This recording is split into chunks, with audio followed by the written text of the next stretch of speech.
السلام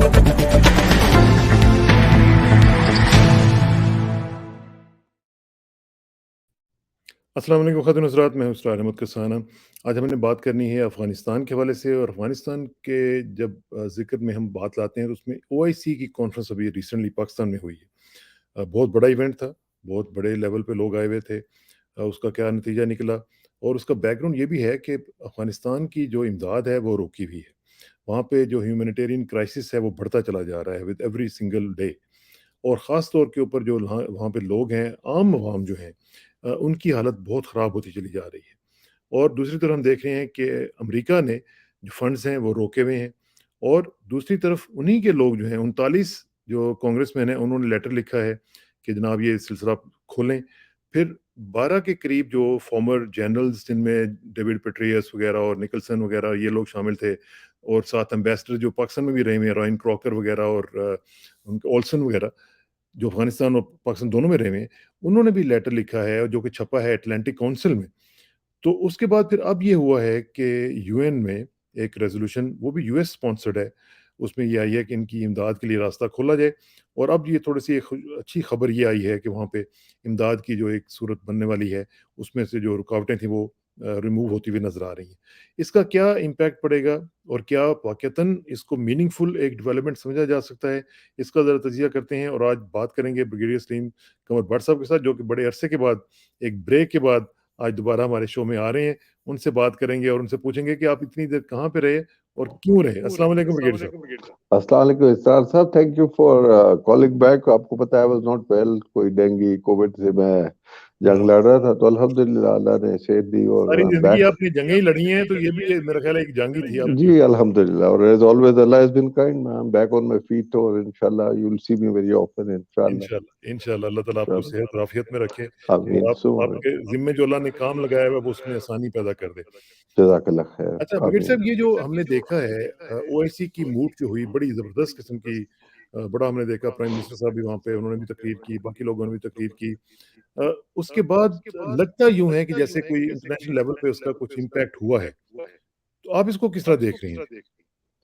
جی بہت شکریہ۔ OIC کا جو پاکستان میں تھوڑا سمٹ تھا یا موڈ تھا، وہ آپ کو پتا ہے اس میں 20 فارن منسٹر سے 57 کنٹریز جو ممبرز ہیں، 10 ڈپٹی فارن منسٹر تھے، اس کے علاوہ 70 ڈیلیگیشن تھے، تو اوور آل 100+ ڈیلیگیٹ مختلف ملکوں کے تھے، آبزرورز بھی تھے اس میں، یورپ سے بھی لوگ تھے، امریکہ سے بھی تھے۔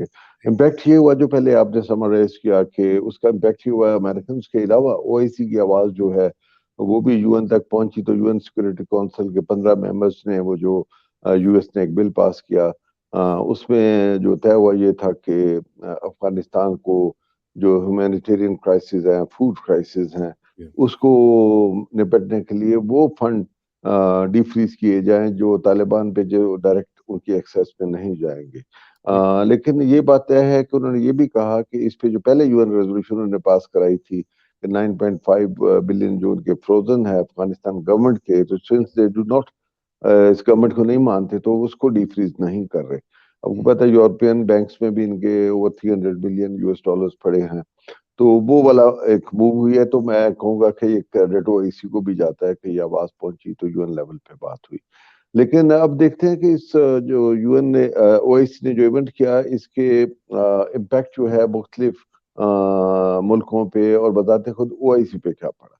یہ آپ کو پتہ ہے OIC کا 17واں ایکسٹراڈنری اجلاس تھا، اور بڑے عرصے بعد OIC کی آواز دنیا میں سنی، بیکاز OIC بالکل ایک ڈیڈ آرگنائزیشن کے طور پہ پڑا ہوا تھا، تو OIC کو خود بھی اپنے اندر جان ڈالنی تھی ڈپلومیٹک، تو وہ بھی ان کو ایک موقع ملا۔ اور سعودی عرب نے اپنے ملک میں کیوں نہیں کیا، پاکستان کو مہمان نوازی دی، تو یہ بھی سوچنے والی بات ہے کہ شاید they wanted to keep distance from Afghanistan, اور ان کے اوپر جو امریکہ کا لیوریج ہے وہ بھی بولتا ہے، اور جو وہاں پہ ٹرانسفارمیشن ہو رہی ہے سعودی عرب میں، تو وہ شاید ہوسٹ کرنے سے کترا رہے تھے، because that would be drastically contradicting. تو انہوں نے چاہا کہ یہ بجائے کہ سعودی عرب میں طالبان کو اور باقی ممالک کو بلائیں اور دکھائیں کہ یہاں پہ کیا ہو رہا ہے، بیکاز جو وہ اپنے اندر ماڈرنٹی لا رہے ہیں یورپین لیولز کے اوپر یا انڈین لیولز کے اوپر، perhaps they didn't want کہ سارے مسلم ملک آئیں, وہ جو ابھی تک سعودی عرب کو فالو کر رہے تھے وہ دیکھیں تو انہوں نے ہمیں کس راستے پہ لگایا تھا کہ خود کس راستے پہ چل پڑے. ٹھیک بات. تو سعودیہ کا تو گیم پلان یہ تھا. سو یہ پاکستان جو کو او آئی سی کی جو کانفرنس تھی برگیز صاحب, جس طرح آپ نے فرمایا کہ اس میں جو رزلٹ ہے اس میں جو مسلم کنٹریز تھے ادھر سے مجھے ایسا لگا جیسے کوئی بڑی بڑی کمٹمنٹس نہیں سامنے نظر آئیں, کوئی اس طرح کی چیزیں جو ہیں جس کو کنکریٹ میجرز کہہ سکتے ہیں آپ, اس طرح کی چیزیں نظر نہیں آئی. ایبسولوٹلی. دیکھیں صرف سعودی عرب نے پلیج کیے ہیں 265 ملین, 1 بلین سعودی ریال میں 265 ملین, اور 30 ملین پاکستان, جو خود بڑے اکنامک کرائسس میں ہیں, تو پاکستان نے 30 ملین کیا. اس کے علاوہ جو باقی 55 مسلم کنٹریز ہیں انہوں نے کچھ بھی پلیج نہیں کیا, نہ کوئی کمٹمنٹ کیا. تو ڈپلومیٹکس ایک طرح کی میٹ تھی, لیکن جس طرح ہم ایکسپیکٹ کر رہے تھے کہ کھل کے آئیں گے, اب اسلامک ڈیولپمنٹ بینک کو کہا گیا کہ کنٹریز سے اس میں کنٹریبیوٹ کریں گی, تو جب یہاں نہیں کی تو وہاں پہ کیا کریں گے. آئی تھنک اس کا بھی تعلق جو لیوریج ہے ان مسلم ممالک کے اوپر امریکہ کا اور امریکہ کے یورپین الائز کا, وہ ان کی نوٹ کے بغیر میرا خیال افغانستان کی موجودہ سیٹ اپ میں جو اسٹرکچر ہے جس کو طالبان کو ریکگنائز نہیں کر رہے, تو وہ اس لیے ریلکٹنٹ ہے سارے ہی کرنے میں. تو میرا خیال ہے جو ایک فوربیڈنگ فیکٹر ہے جس پہ لوگوں نے کھل کے کوئی کمٹمنٹ نہیں کی, تو وہ I think they would work out their own diplomatic ways, کہ کسی کو ناراض کیے بغیر اگر وہ کچھ افغان عوام کے لیے کر سکے تو کر سکے. دوسرا اس کا طریقہ دیکھنے کا یہ بھی ہو سکتا ہے کہ they must be expecting from the Taliban some commitments, کہ وہ ہم سے انڈیویجولی یا کلیکٹیولی او آئی سی کے ساتھ کوئی کمٹمنٹ کرے کہ ہم یہ کریں گے, اور وہ کمٹمنٹس وہی ہوں گے جو الٹیمیٹلی یورپین یا امریکاز چاہتے ہیں. تو شاید وہ کمٹمنٹ کی وجہ سے every country showed reluctance in openly coming out. So less Saudi and Pakistan. اچھا, اب یہ جو جب یہ کانفرنس ہوئی اس میں پرائم منسٹر نے تقریر کی اور اس کو ہم نے دیکھا کہ حامد کارزئی صاحب نے جو ہیں وہ سابق صدر ہیں, انہوں نے ایک قسم کا ریئیکشن دیا نیگیٹو قسم کا جو پرائم منسٹر کی اسپیچ کے اوپر, اور انہوں نے کہا جی کہ آپ زیادہ امبیسڈر نہ بنے افغانستان کے, اور انہوں نے ایک سنپ کرنے کی کوشش کی. تو یہ جو چیز تھی اس کی کیا ضرورت تھی ان کو؟ ضرورت یہ تھی کہ اسرار صاحب آپ جانتے ہیں کہ کرزائی جب ان کے جو پریزیڈنٹ تھے وہ غنی وہ ملک چھوڑ کے چلے گئے, اور پیچھے تو میدان میں یہ اتر آئے, انہوں نے جلدی جلدی اپنی اسپیس کریٹ کی, نیگوسیشن ٹیبل پہ بھی آ کے بیٹھ گئے, and is very crafty guy in doing that. اور کس کے یہ ریپرزینٹیٹیو ہیں, امریکہ کے ریپرزینٹیٹیو تھے, پھر انڈیا کے لیے بولنا شروع ہو گئے. ابھی جو ہے طالبان کی گورنمنٹ کو فیل کرنے کا جو ایک پالیسی ہے, اگر آپ فنڈ نہیں دیتے افغان گورنمنٹ کو, ڈی فریز نہیں کرتے, تو ایک گورنمنٹ جو سرکاری تنخواہیں نہیں دے سکتی, اسکولوں کی فیسیں ٹیچروں کو نہیں دے سکتی, بینک ملازمین کو, سرکاری فوج کو, پولیس کو, تو وہ گورنمنٹ نہیں چل سکتی. اکنامکلی اگر آپ طالبان کو فیل کریں گے تو آپ ایک طرح سے راستہ بنا رہے ہیں کہ یہ گورنمنٹ فیل ہو اور ایک انکلوسیو گورنمنٹ بنے جس میں کرزائی اور وہ تمام لوگ جو پہلے 20 سال حکومتوں میں رہے ان کے واپس آنے کی جگہ بنے, اور وہ کس کو سوٹ کرے گا, انہی سپوائلرز کو جو یہاں پہ اپنی اپنی گیمز کھیل رہے تھے, جنہوں نے جنگ بھی لڑی, اور ہندوستان جیسا ہمارا دوست ملک جو یہاں سے ہمیں پیچھے سے چھرے گھوم رہا تھا, اس کے ریپرزینٹیٹیو واپس آئیں گے. تو یہ جو بولا ہے کرزائی نے, وہ اپنی زبان نہیں بولتا, وہ کسی اور کی زبان بولتا ہے, اور کسی نے کہا تو انہوں نے بول دیا. اچھا اب ذرا یہ بھی ساتھ ہی وہ جو ہم نے دوسرا ایونٹ دیکھا جو کہ بڑے زبردست بلو اپ کیا گیا انٹرنیشنلی بھی, اور وہ یہ تھا کہ جو ہماری جو فینس ہے اس کے اوپر کہا گیا جی کہ طالبان نے اٹیک کر دیا ہے اور وہ توڑ کے لے گئے ہیں, اور انہوں نے گالیاں دی ہیں, اور انہوں نے یہ کہہ دیا, ان کا یہ لوکل کمانڈر تھا اس نے کہا کہ پاکستان ڈیتھ ٹو پاکستان, خدا نہ خواستہ. تو اس طرح کی چیزیں, یہ اس کے بارے میں کیا خبریں ہیں؟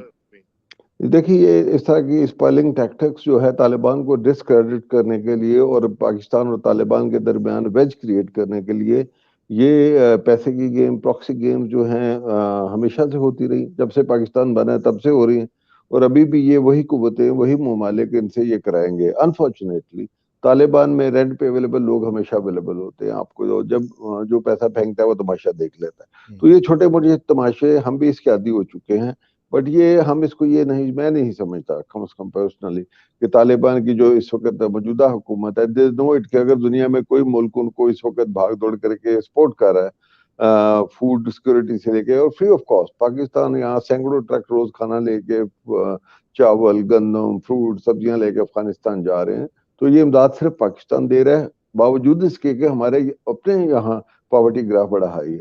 تو پاکستان جو سیکریفائس دے رہا ہے, آئی ڈونٹ تھنک کہ طالبان گورنمنٹ جو بھی اس وقت سیٹ اپ ہے وہ پاکستان کا تھینک لیس ہو کر ایسے کریں گے. یہ کرایا گیا ہے اور بلاک کیا. یہ جو فینس ہے بھائی صاحب, آپ تو اس علاقے میں سرو کر چکے ہوئے ہیں, کیا یہ اتنی کمزور ہے کہ 50 لوگ آئیں اور اٹھا کے لے گئے اس کو؟ اسرار صاحب, بہت ساری جگہوں پہ فینس کی جو نیچر ہے وہاں پہ وہ اس طرح جنگی ماحول وہاں نہیں ہے. فینس ایک ڈیمارکیشن ہے کہ یہ پاکستان ہے, یہ افغانستان ہے, لیکن پراپر فینسنگ تب ہوتی ہے جب اس کی اس پہ مائن فیلڈ لگائے جائیں, اس پہ بوبی ٹریپس لگائے جائیں, اس پہ الیکٹریفیکیشن اس کی جائے, وہ گارڈ اور سیکیورٹی ہو. وہ بعض جگہوں پہ ابھی نہیں ہے, اور اس کا یہ فائدہ اٹھا کے اسمگلرز بھی ہیں جو جن کا روٹین تھا کراس کرنا, وہ بھی کوشش کرتے ہیں.